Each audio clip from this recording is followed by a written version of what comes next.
Fanfarra Operária convida.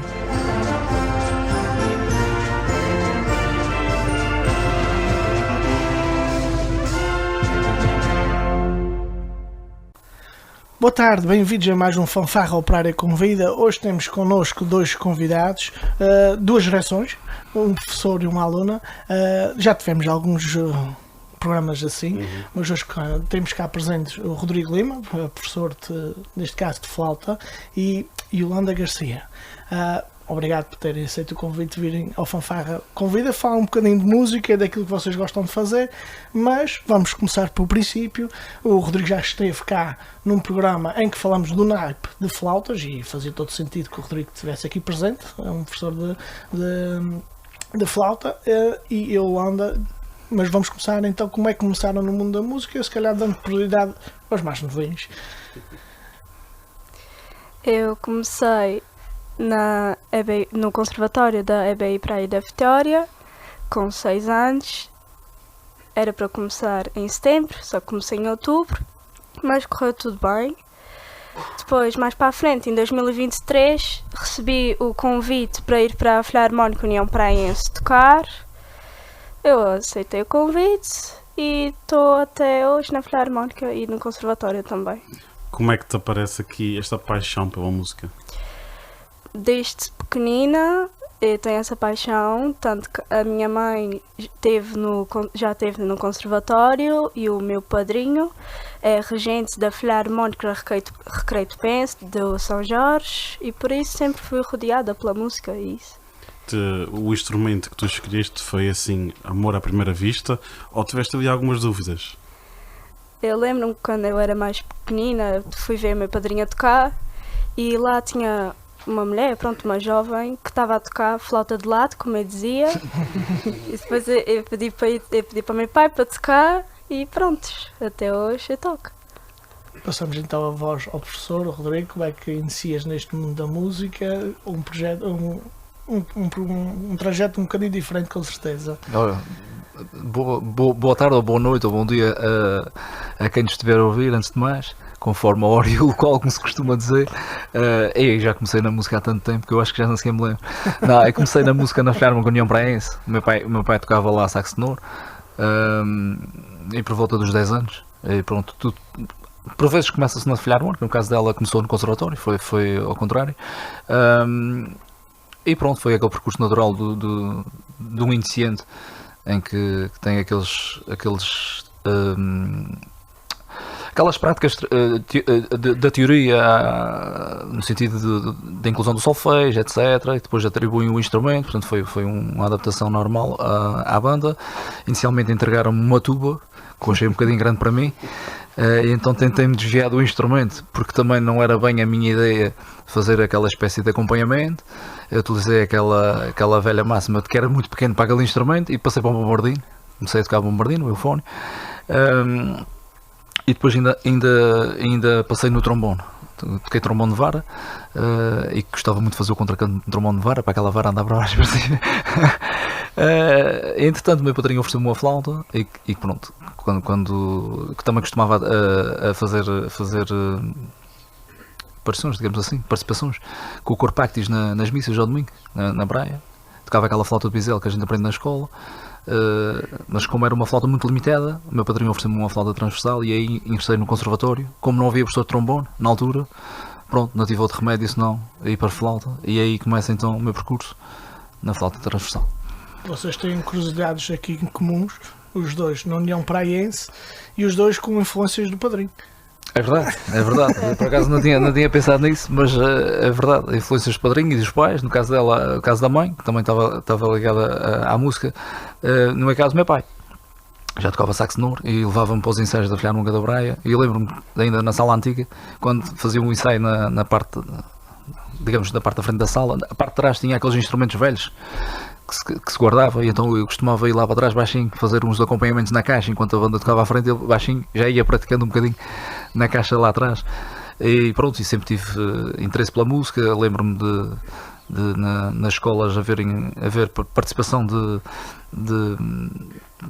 coisas culturais, como folclore, etc. E eu apareci com a minha flautinha de bisel também, a tocar uma musiquinha, a fazer um acompanhamento, e tenho registros disso antigos e outros, quando bebê a tocar um instrumento, um saxofone, às vezes recordo em álbuns que tem, que desde de pequeno havia de ser música, ou professor neste caso, agora estou mais para professor do que propriamente para música, mas pronto, ainda vou tocando um bocadinho. Por falar em não, fugindo aqui ao tempo que a gente tem, lembra-se da primeira vez que teve o seu primeiro ensaio? Ensaio na Filarmónica? Sim. Lembro-me, se não foi a primeira vez, foi das primeiras. Mas não sei se foi na praia, porque depois entretanto também toquei na Gualva. O meu pai é natural da Gualva, tocava em 2 bandas, e o primeiro ensaio que me lembro, e às vezes digo aos meus alunos, e eles sabem perfeitamente que tem de ser assim, o primeiro ensaio que compareci na banda da Gualva pareceu-me tudo muito difícil, as peças eram todas muito difíceis para mim, e eu passei o ensaio todo com o bombardino no colo, não dei uma nota que seja. E tinha um senhor ao meu lado, não sei se era o senhor Polícia Alberto, se era o G. António, que tocava o bombardino, dizia, vai tocando um bocadinho, vai tocando, vai tentando. Mas eu sentia-me um bocado mal, está a fazer que tocava e a contribuir com notas erradas, e então a minha resposta era sempre, tenho que levar para casa para estudar, Já nessa altura era assim, passei o ensaio todo sem dar nenhuma nota, e depois levei para casa e achava o repertório muito difícil.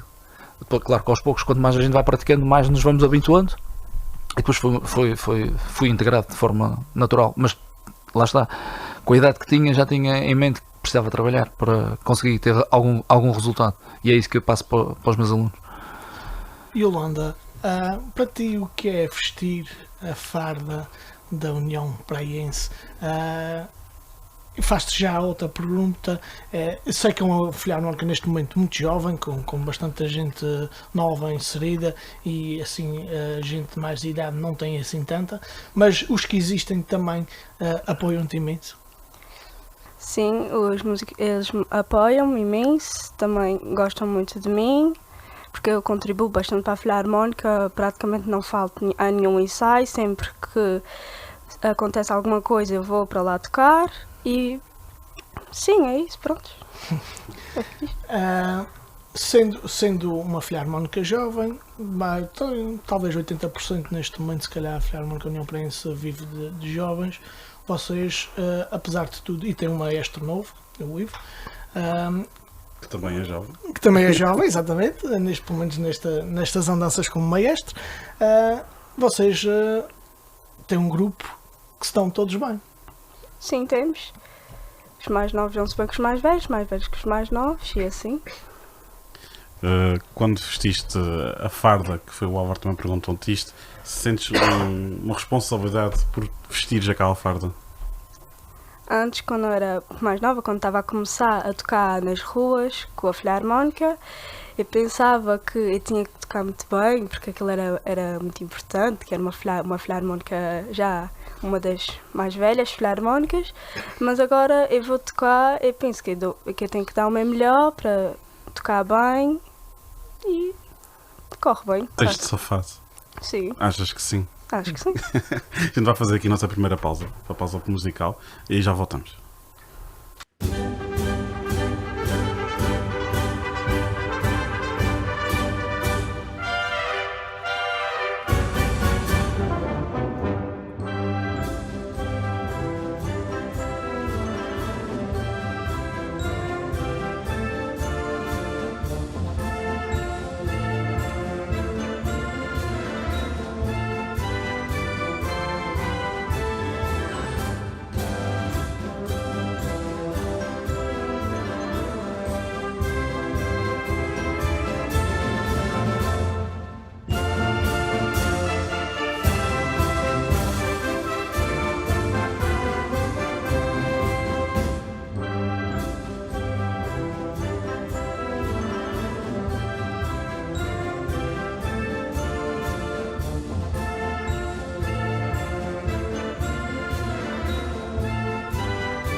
Vamos continuar a nossa conversa e aqui vamos falar de um dos motivos pelo qual os dois estão aqui presentes, onde a Yolanda, com 12 anos, ganhou uma medalha de ouro na capital da música clássica em Viena e onde o Rodrigo ajudou nesta caminhada, com certeza. Como é que foi este momento para ti, Yolanda?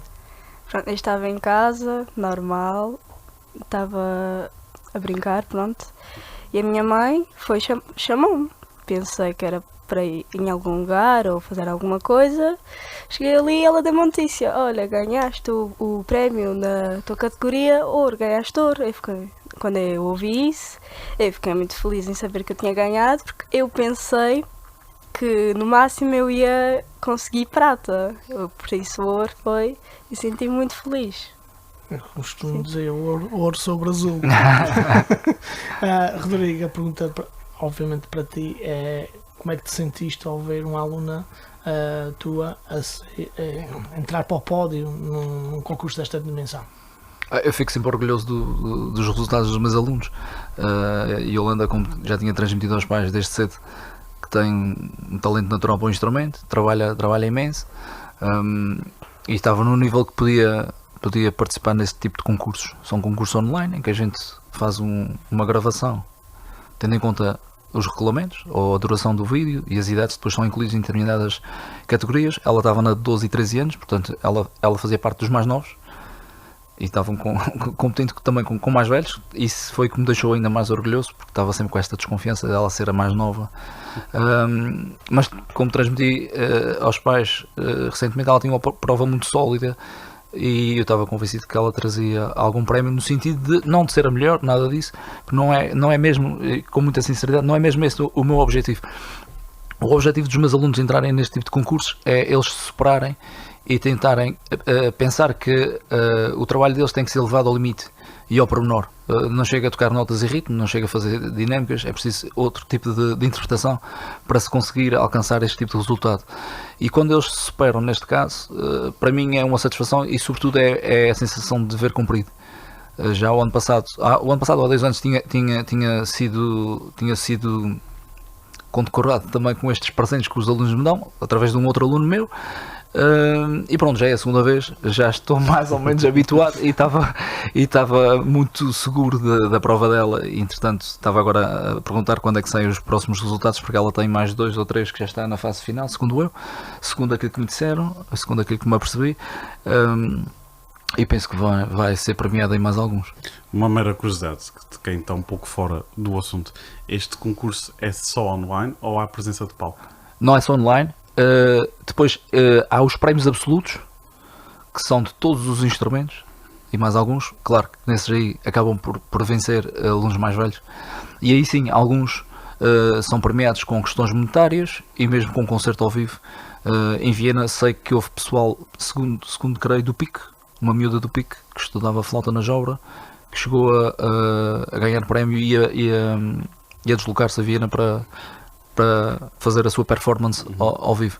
Mas estes concursos começaram a ser mais requisitados na altura da quarentena, como era difícil as deslocações, e portanto é enviado um vídeo em que depois, através do júri, são analisados tendo em conta as categorias, e eles recebem os seus certificados. E às vezes os professores também têm essa sorte, como eu tive, e agora, graças aos meus alunos, também vou preenchendo o meu currículo com os prémios que eles ganham, que para mim é uma satisfação muito grande.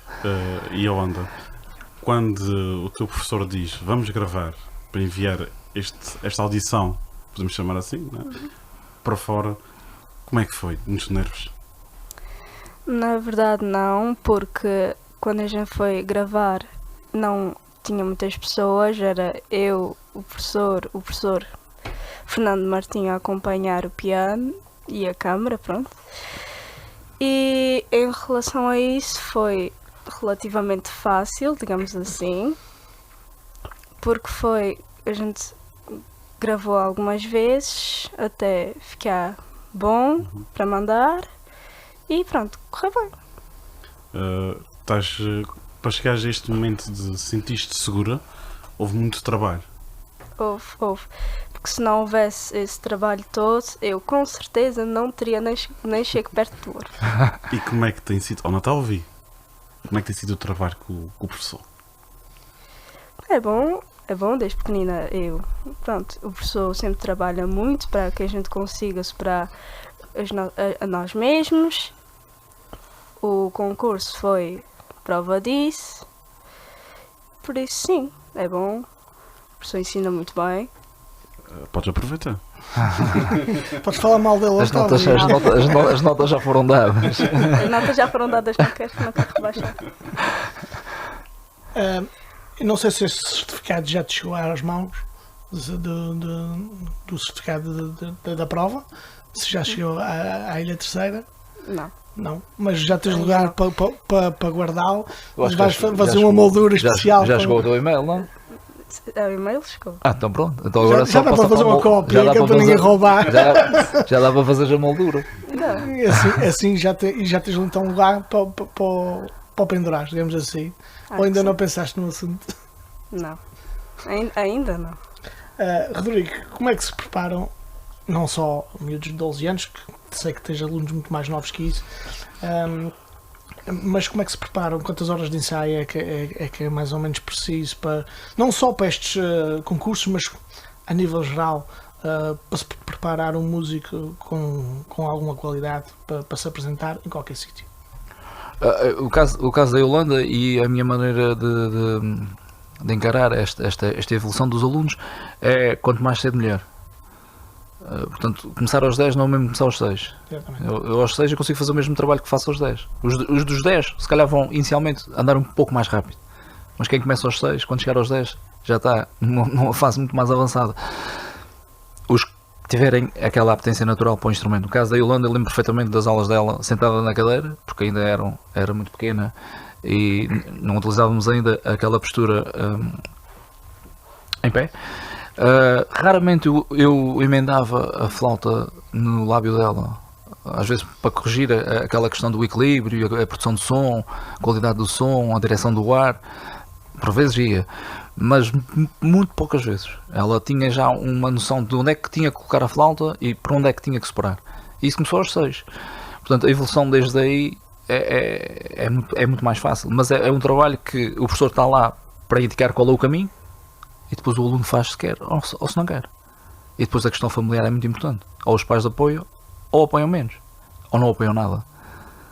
E o triângulo tem que funcionar. O professor vai fazer a sua parte, o aluno tem de fazer a sua e os pais têm de fazer a sua parte também. Se isto tudo funcionar e o aluno tiver qualidade, como o caso da Yolanda, depois é darmos seguimento aos programas e intensificar um bocadinho mais o trabalho, tanto em termos de exercícios técnicos como em termos de carga horária. Eles só têm 45 minutos de aula individual e uma aula partilhada. Depois, como o meu professor me dizia, dentro da sala tudo se controla. O meu medo é quando a porta abre e eles vão embora. Aí a responsabilidade deles e dos pais. Os pais às vezes não estão dentro da área, muitas vezes transmitem aos professores, não muito a mim, porque já me conhecem e sabem a minha forma de trabalhar, é o desconhecimento da área. Eu não posso ajudar. Os miúdos sabem o que é que têm de fazer. A função dos pais é simplesmente tentar estimular que o aluno vá estudar um bocadinho e que traga as coisas preparadas para a sala. Se tu estiver organizado, o plano estiver organizado e se for feito, os resultados aparecem. É como tudo na vida. Quanto mais se pratica, às vezes até costumo usar a ideia da PlayStation, não é? Que já deixei. Quanto mais horas estiver lá de roda dos botões, mais rápido os meus dedos andam, mais performance eu tenho. Ou basquete, por exemplo, às vezes apanho alunos de desporto. Tem um miúdo que faz basquete e diz: olha, se eu for lá, mandar para o cesto, certeza que ela não entra. Agora, se tu estiveres lá muita vez com a tua mão a tentar direcionar ao cesto, como é que tu fazes? É a mesma coisa que tu tens de fazer no instrumento. Quanto mais horas passares à volta dele, melhor serás. Se estiveres bem direcionado, com os exercícios certos, com a prática certa, os resultados depois têm que aparecer. Isso é óbvio. Que portas podem-se abrir com este prémio para a Yolanda no futuro? Para já a porta que tem de abrir é a porta da minha sala. A porta da minha sala é a primeira que tem de abrir. Abre a porta da casa dela para ela sair e depois abre a porta da minha sala para ela entrar. É como ela agora está de férias. Eu já passei aquela fase de controlar os alunos nas férias. Teve aí uma fase que controlava até nas férias os alunos. Eles agora estão de férias, estão a descansar. Têm a responsabilidade só de, no início do ano letivo, virem minimamente conscientes daquilo que foi, porque eles têm um plano de férias que não é pequeno. Ela tem um plano de férias grande e a partir daí recuperar aquilo que foi feito e avançar. Em relação ao futuro, é uma incógnita sempre, porque nestas idades não é ou vou ser músico, ou vou ser arquiteto, ou engenheiro. Eu nunca influencio os meus alunos a nada, eles depois é que acabam por escolher. Portanto, e no caso da Yolanda, foi o reconhecimento do trabalho dela e é uma coisa que fica para ela para o resto da vida. É uma experiência e sendo músico ou não, a forma com que ela encarou a preparação deste tipo de concurso é a forma com que ela vai encarar qualquer tipo de trabalho que ela possa vir a ter. Seja médica, enfermeira, arquiteta, engenheira. É a seriedade, a forma de trabalhar, a responsabilidade é igual em todas as profissões, e é isso que eu digo sempre aos meus alunos: saírem daqui e serem competentes, responsáveis e sérios no trabalho é o que mais quero. Com estas dicas vamos fazer a nossa segunda pausa musical.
voltamos aqui. Boa. Voltamos aqui então ao tema, depois de ouvir este lindíssimo tema também. Yolanda, como é que tem sido conciliar, neste caso agora estás de férias, não foi? Mas como é que foi conciliar as tuas aulas normais e de música com a banda? Porque no fundo também perdes um pouco de tempo nos ensaios e nos compromissos que tens com a banda filarmónica. Como é que tem sido essas duas ocupações? As aulas normais eu sempre estudava bastante, por isso nunca tive problemas com as notas e isso.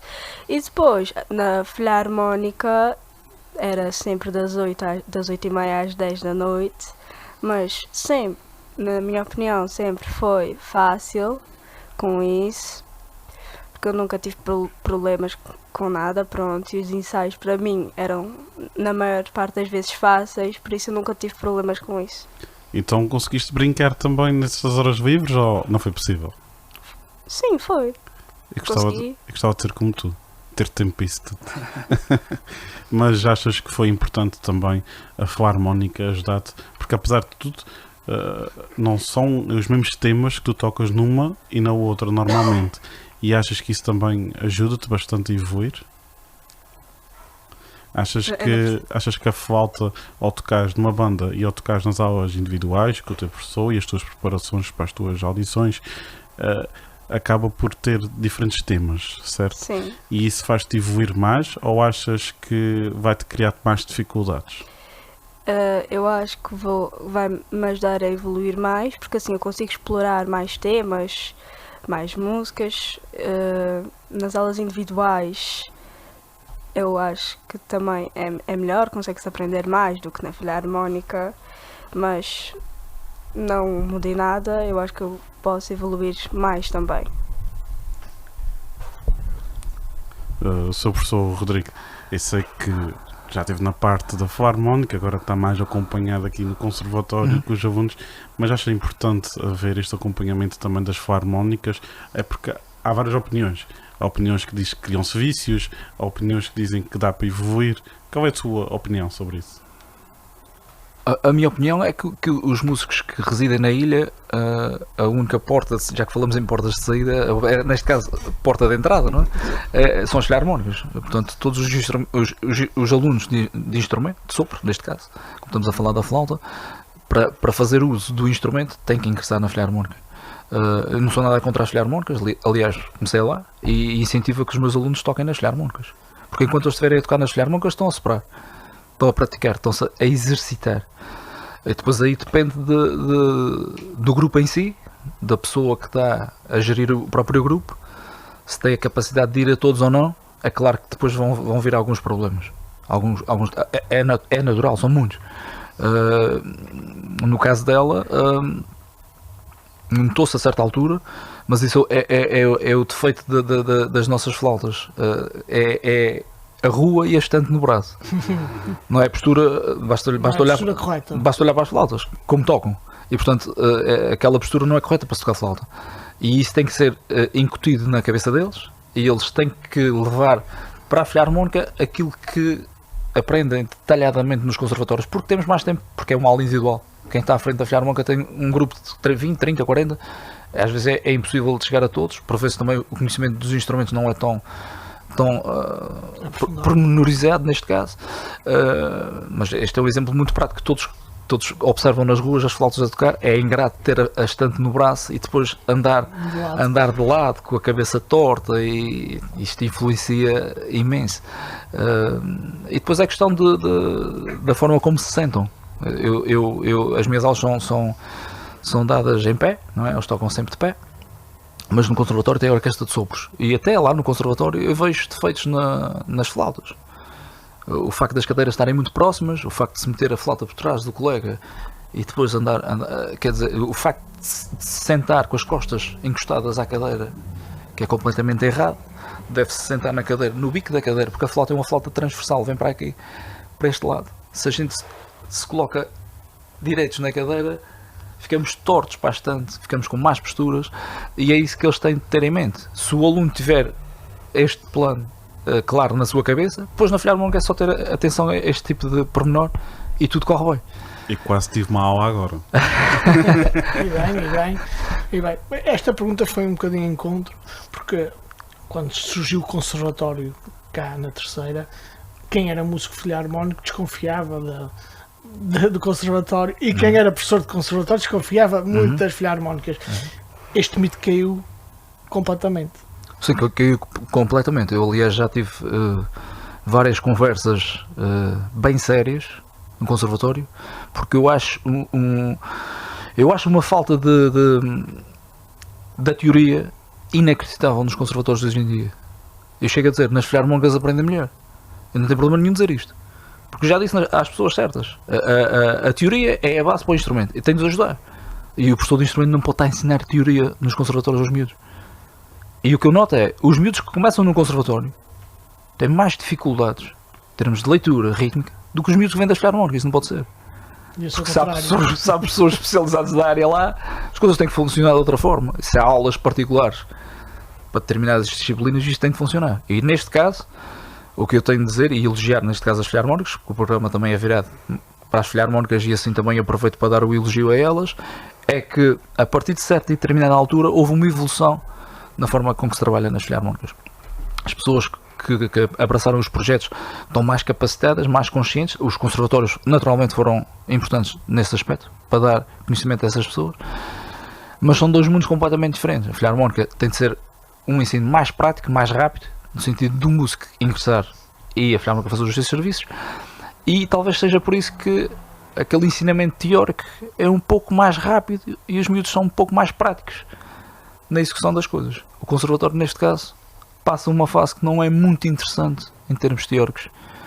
Há muita teoria e pouca associação à prática, e é o professor de instrumento que anda muitas vezes a colmatar lacunas da teoria. Não no caso da Yolanda, mas ela já foi apanhada muitas vezes na canada com perguntas sem conseguir saber responder, como ela sabe, já coisas básicas que faz na flauta, mas não consegue explicar. Isso faz-me um bocado de confusão. E as filarmónicas, nesse caso, estão de parabéns, são muito práticas nesse aspecto. Evoluíram imenso nos últimos 15 anos, digamos assim. Vamos aligeirar aqui a coisa e virar aqui um bocadinho para a Yolanda. Que peças é que tu gostas mais de tocar, tanto nas aulas do professor Rodrigo como nas filarmónicas? O que é que tu gostas mais de tocar?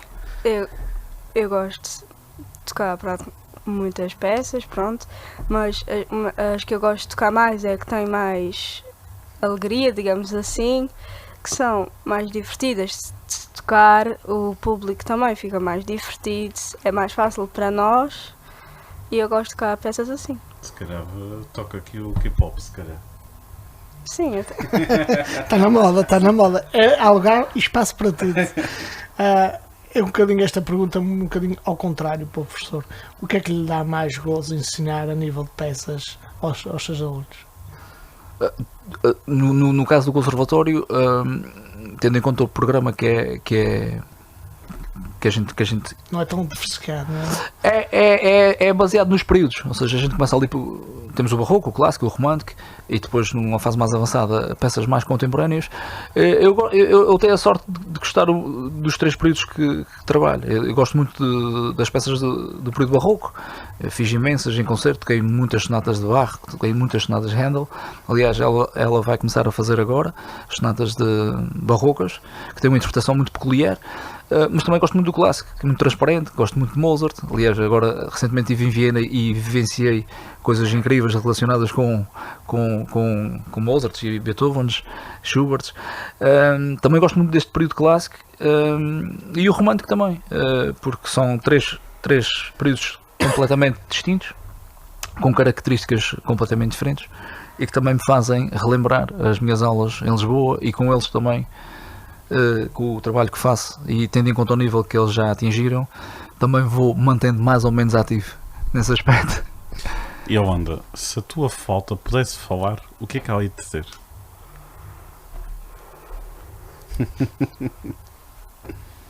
Achas que ela ia dizer muitas coisas boas? Ia dizer muitas coisas boas e eu acho que algumas coisas más. Com as quais? Agora conta a gente, agora quero saber. Coisas boas que ela provavelmente diria seria que eu toco bem, que eu cuido bem dela, Só que eu acho que alguma das coisas más, que eu agora não posso mentir, que ela ia dizer era limpa-me. Achas Eu esqueço-me de limpá-la. achas que ia ser a primeira crítica dela? Eu tenho certeza. Deixa estar que a minha também não era na hora de se chegar atrás. Para ti, tens algum famoso, assim, alguma banda que gostasses assim, de replicar as músicas? Não. Não tens Para mim, assim não. nenhum artista assim de referência, algo assim que gostes muito? Provavelmente ter professor, que agora temos que dar aqui a manteigazinha, não é? Ter eu tenho, mas ela é mais de canto, não de instrumento. Mas podes aqui partilhar connosco, estás à vontade. É uma cantora de um grupo global que já foi confundido com K-pop, o grupo de Cat's Eye, chamada Lara Raj. Ok. O Álvaro conhece perfeitamente essa artista, vá. É provável. Vamos aqui fazer então mais uma pausa, a nossa última pausa, por isso já voltamos.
E Holanda, vamos continuar aqui a falar contigo, porque paramos contigo.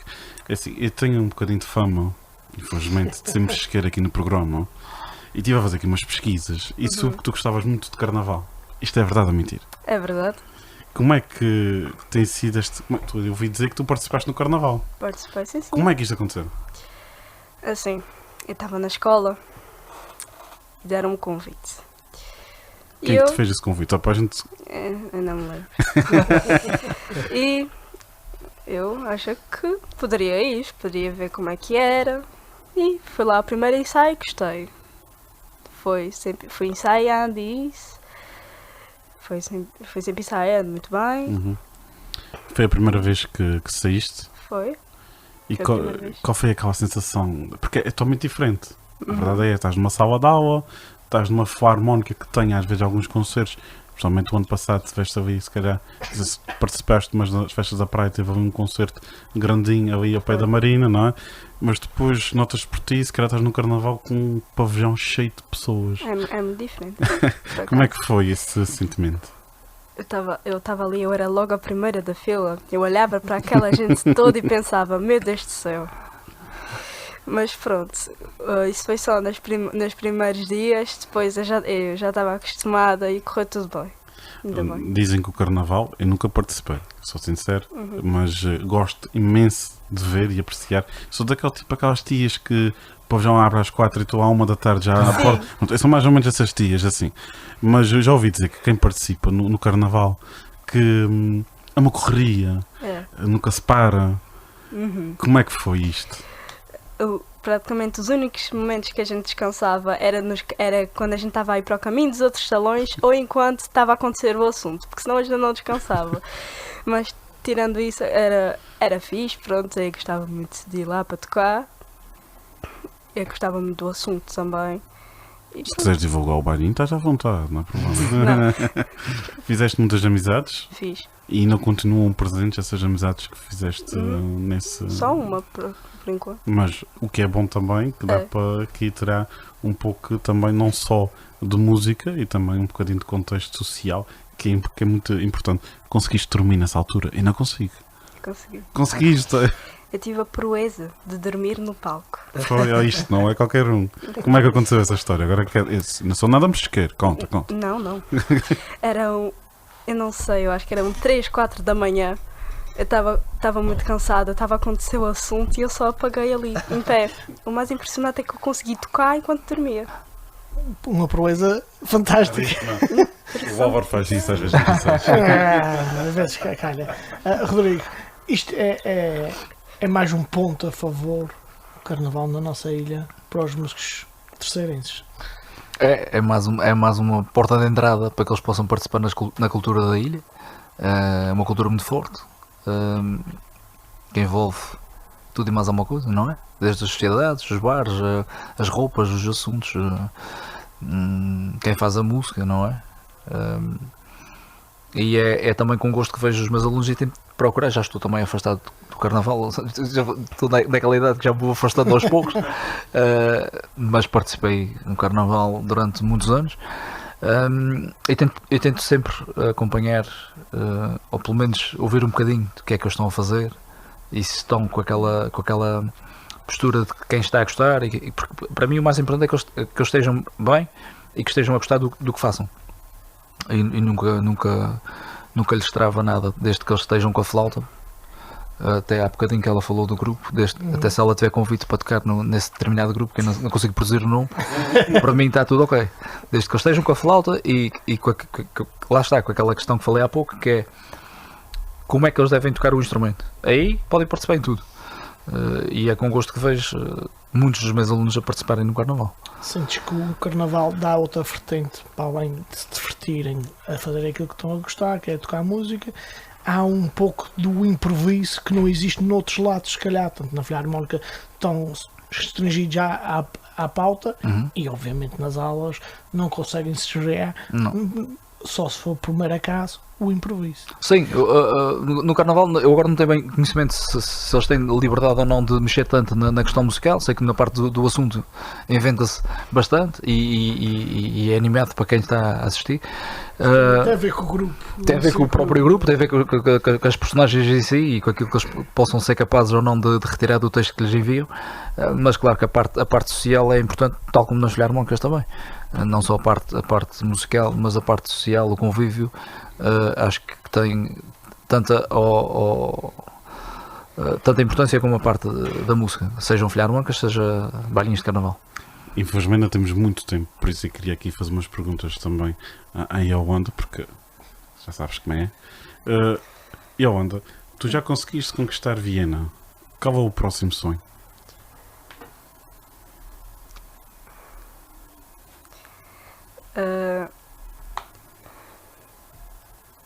Não lembro. Polónia. Polónia? A gente corta aqui e retomas. Força aí. Talvez podia ser Polónia. Talvez. Londres. Londres também. Também Era tens fixe. um em Londres também. Sim, Pronto. tem. Ela tem alguns em vista. Tem mais um de Viena à partida. Tem Tem um espírito conquistador. Polónia, não é? Um concurso também. E tem o de Londres. Uma variedade para vermos como é que ela está, qual é o nível dela atualmente. É uma boa maneira de tirarmos impressões do nível dos alunos.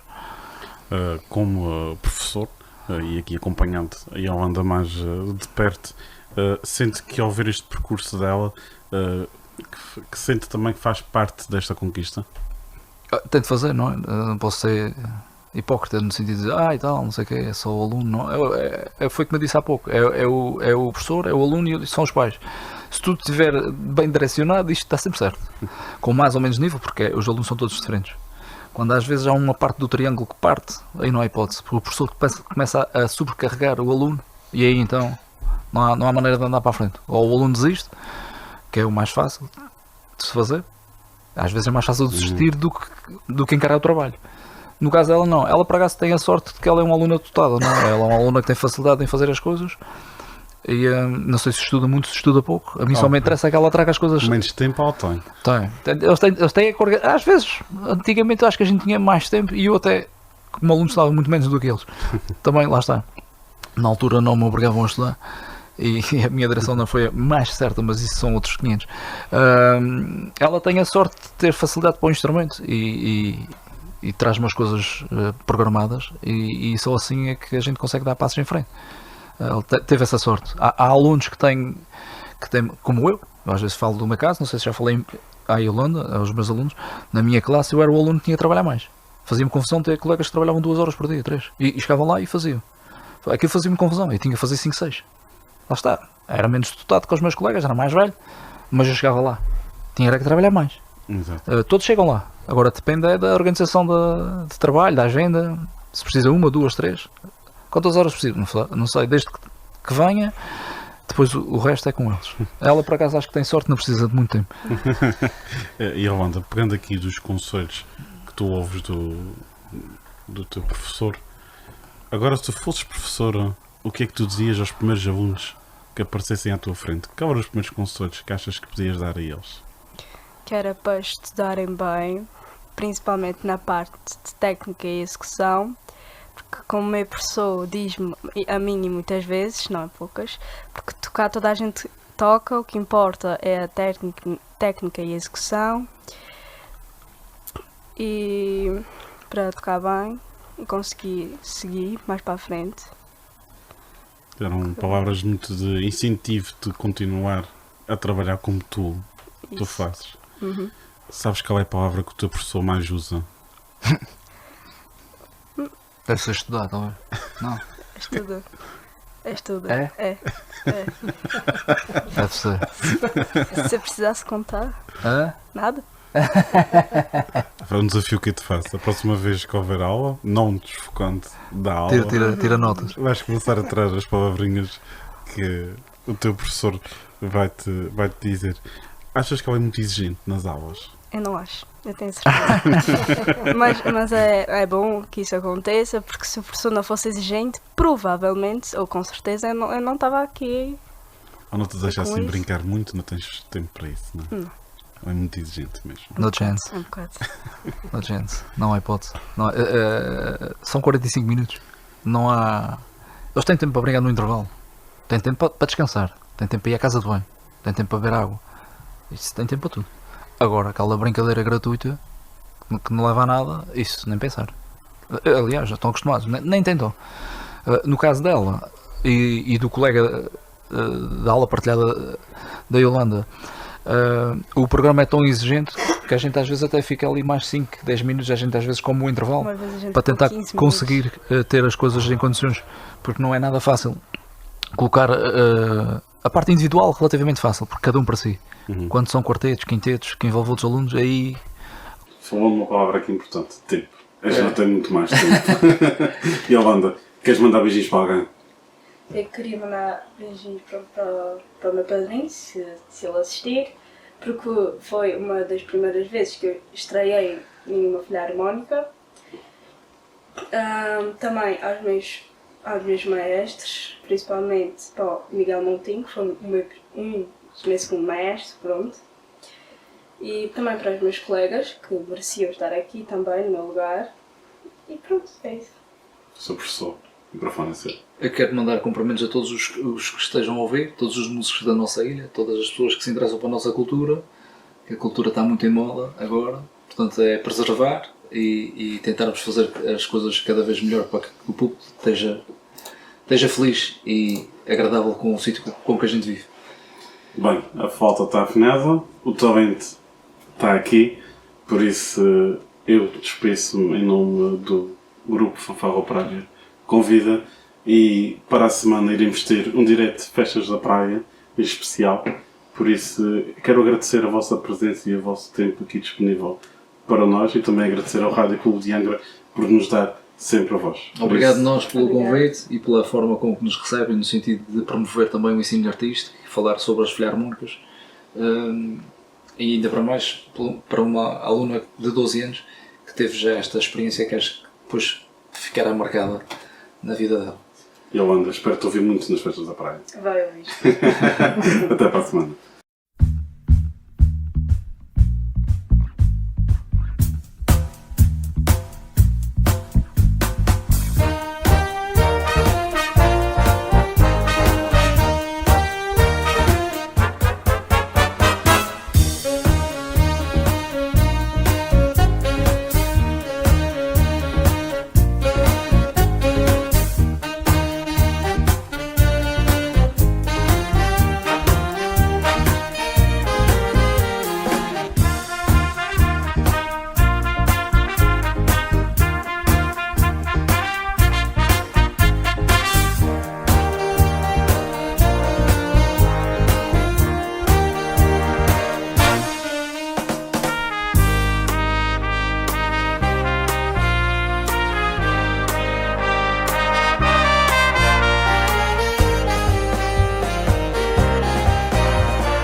Fanfarra Operária Convida.